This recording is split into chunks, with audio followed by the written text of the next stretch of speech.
Farmers in southeastern Ohio faced a harsh summer and harvest this past year due to a historic drought. Now they might have to face the impacts of tariffs as well. News 9's Jamie Ely spoke with some local farmers to see how both drought and tariffs could affect this year's harvest in this News 9 special assignment.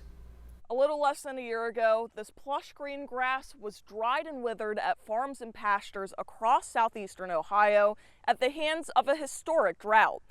Now, farmers in recovery from that drought are also having to face economic turmoil at the hands of recently announced tariffs. It was a tough year mentally for a lot of people. I mean, there was a lot of stress. The drought of 2024 was severe, with many areas in southeastern Ohio experiencing exceptional drought conditions, the worst since the 1980s. John Settlemyre, who owns farms in the area, said he and fellow farmers saw those conditions impact their farms and products immensely. Huge reduction in yields because of, the drought from the first part of July clear through harvest was just terrible.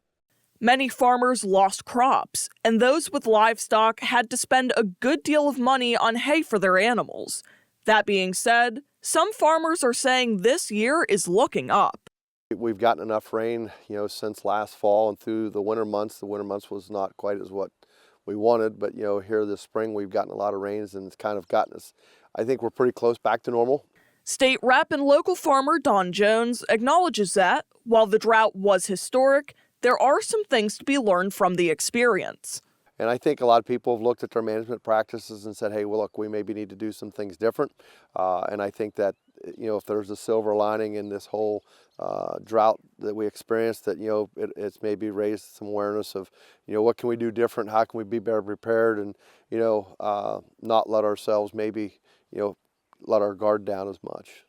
While this spring began with a substantial amount of rainfall, Settlemyre warns that extremes beget extremes.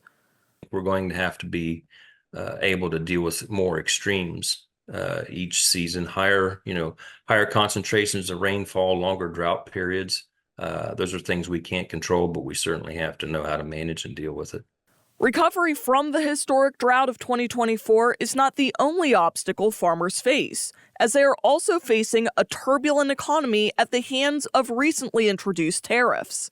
There's instability in our export markets with the tariffs.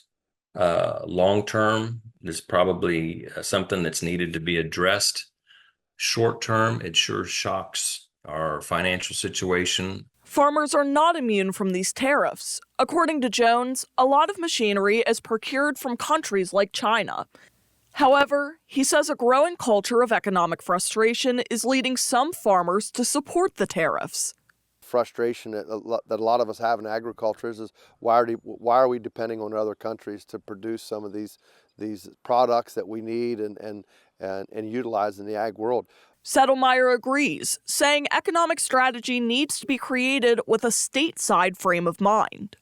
I think we need to turn our focus to domestic plans. Where our political situation is more of a nationalistic view instead of a global view, and maybe our marketing efforts need to complement that.